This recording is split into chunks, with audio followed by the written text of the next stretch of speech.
Hey, what's up, guys? I am Mike. This is a review of Bring Her Back. Every single time in my brain, I want to say talk to me. I don't know why. I can't get it out. Stop using three-name titles for your movies. Rocka Rocka. This is going to be a spoiler-free review, but there's so much to say, and so many people have already seen this movie and given their opinion on it that I will give plenty of warning, and then I'll talk some spoilers at the end of this video. This one's going to be a pretty free-flow, almost unedited thing, so if it's imperfect, you have a nice day.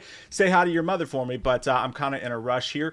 Going out to dinner, maybe Bed Bath & Beyond. I don't know if we'll have enough time, but this is my review of Bring Her Back. So, here's the thing. Feel-good hit of the summer. Am I right? I mean, you just walk out of this movie and you're going, it feels good to be alive. It's nice to see the sun again, actually, to be honest with you. It's not a feel-good movie, but it feels good when it ends. And I'm not saying it's a bad film. What I'm saying is, have the right mindset before you go, because this thing is as depressing as anything I've ever seen in my entire life. They all are. I mean, a lot of horror movies these days, that's what we're doing, right?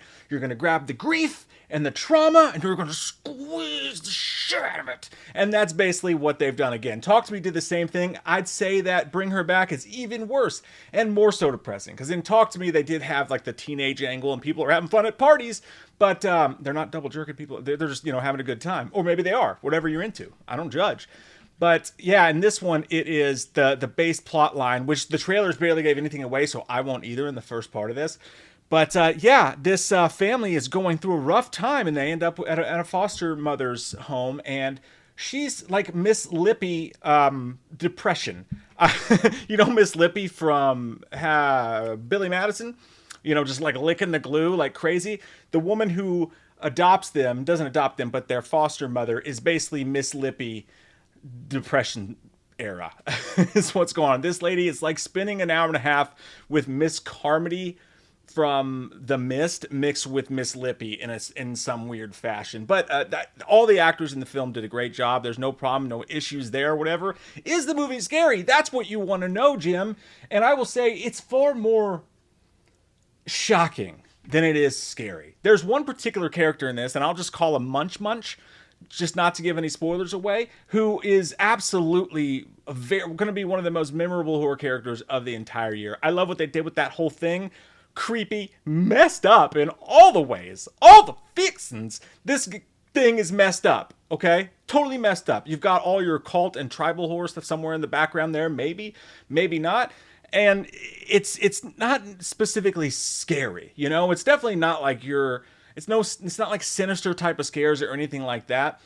It's more shocking than anything else. There's a few scenes in this that will have you go, oh no! And some of the best body horror you'll ever see. And that's where I'll end that stuff. So that's where the shocking stuff comes into play. It's like, in some ways, it's the substance, but also depression era. And that movie wasn't happy either. And that's where my one little drop off is with these films with Rocka Rocka. Like, I really, really like what they've done here. And when you go see a scary movie, you want to be scared. You want something that's going to be different and original and mess you up. And it's super original, although its baseline's pretty, once it's all said and done, it's like, the baseline of that was pretty just standard, but they took it and god damn, the way that they film stuff. They are experts, man, at whether it's like a car hitting someone or it's shot in such a way that's like, man, I never saw it from that angle before. Or stuff that we've seen before, that the way they film it and their visual eye for it makes it so much better and so much more intense. And sometimes funny. Like, there's not funny on purpose, but there's a couple shots in this where you're just like, this is so fuckadoo butt crack crazy that I have to laugh at this. And that's what happened a couple times as well. So I wouldn't call it scary, but it's much, much, much scarier than 99% of horror movies that come out, if that makes sense at all. But yeah, it's more shocking and reactionary than anything else, but also really well filmed. My only fallout point, the only thing I will absolutely say about this at all, poorly. Again, technical skills, just everything's just, acting's all fucking kick-ass awesome. And it's definitely a deep, dark story, right? They're trying to get inside you. They're trying to disturb you. It's horror, We're not at the fucking fair, although the local county fair can be more horrific than anything. But I get that it's a horror movie. It's meant to be disturbing. It's meant to be dark. It's not meant to feel good. You're not at a Creed concert listening to 6 Feet from the Edge, and I'm thinking a Blink concert would have been better. I get all that. However, I do feel like the genre as a whole has squeezed the grief, super dark, really depressive shit quite some time now. And it'll always be there in horror, just like them making 80s horror movies, and nostalgia for that will always be there too, but it's also getting a little bit burnt out. And my favorite, most rewatchable horror films are always the ones that do have some fun in them. You know what I mean? Like, it's okay if they don't, but I do hope. All I'm saying is, I hope in the future that Rockaraga continues to make awesome shit like this. But I hope they're able to sprinkle in a little bit of a good time there too. You know, I would love to see a rewatchable movie from them. And maybe you're different. Maybe you can rewatch these things till the cows come home. I usually don't. Even as good and scary as it is, I come out of the theater. It's like, it's not going to make your day better, except for I just saw a really good movie that was impressive, and I like what they did here, and there's some stuff to talk about. But mood wise, I would. This movie's perfectly fine on its own. I give it an 8.5 out of 10. I think it could be a 10 if they could find a way to do these scares and do the technical stuff they do without it having to be so fucking sad all the goddamn time. And again, it's fine for this movie. That's what it was meant to be. I just mean in the future, I hope that they can find a way to have a good time with it as well a little bit more. Because I will say this, man. This movie was a couple things happen and you're like, God damn it, Charles. Do you always have to be so fucking negative? You know, like, I want, just give it something, man. Jeez. There's some mean stuff that definitely goes down in this. And, yeah, you know, the grief horror, I'm a little tired of it. But again, that being said, what a fucking great movie. One of the best horror movies of the summer. It's the practical effects. Dear God, the practical effects and the way they handle the practical effects in this. Take note, everyone. Even Final Destination. Look, I know you can't go do the Skyrise boogie boogie shit that you did and not use CGI on your budget. But when, you know, something impales someone's face, let's get us a special effects guy in there and do that shit practically. Because the result is the multiple times in this movie where someone would do something and I would just be, gosh, fuck it, do. Fuckariah, fuckery. It was a couple shots. I mean, wow. God, I never thought that you could turn that at an angle that it would fucking do that to you. And it's so good. It's so good. So, yeah, 8.5 out of 10. Go see it, horror fans. Just do it on a day when you can handle some fucking darkness in your life. Spoiler time. This is your plenty of warning for spoilers. By the way, Patreons and YouTube members, I forgot to put up the House of Wax commentary yesterday. That is going to go up today. I promise you that. I apologize for that. But... and we're live Saturday night. I don't know if Jay's seeing this one or not, but if he did, we'll get his review of it for sure. But yeah, we're live tomorrow night, Saturday night. All right, so spoiler time now. Listen, I won't go through everything because if you're watching this, hopefully you saw it. Favorite part of the kid was little Munch, Ollie. Dear God, that little dude was fucked up. I mean, he brought all the horror to this movie. Did anybody notice at the beginning when they showed that two-faced fucking jellyfish skin pouch in the opening? Was that, and it was like, this is not a cult. Was that a production studio or was that a part of the movie? Either way, it set the fucking tone, man, for sure.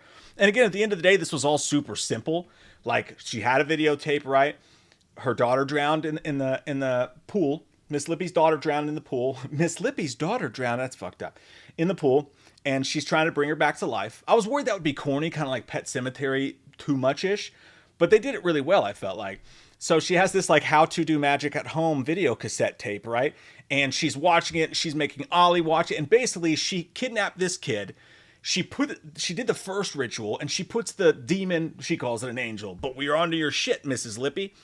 Puts the angel into the kid's body. And this kid's just sitting there. And by the way, this sounds mean, but his face made me laugh several times. To me, it's like your dog when you just look at him and you're like, is there a person in there? Like, you know, he's just looking at you with like weird eyes. That's what this kid was like to me. It was like your dog just walking around the house, like staring at you from different angles. Kid was fucking creepy, man.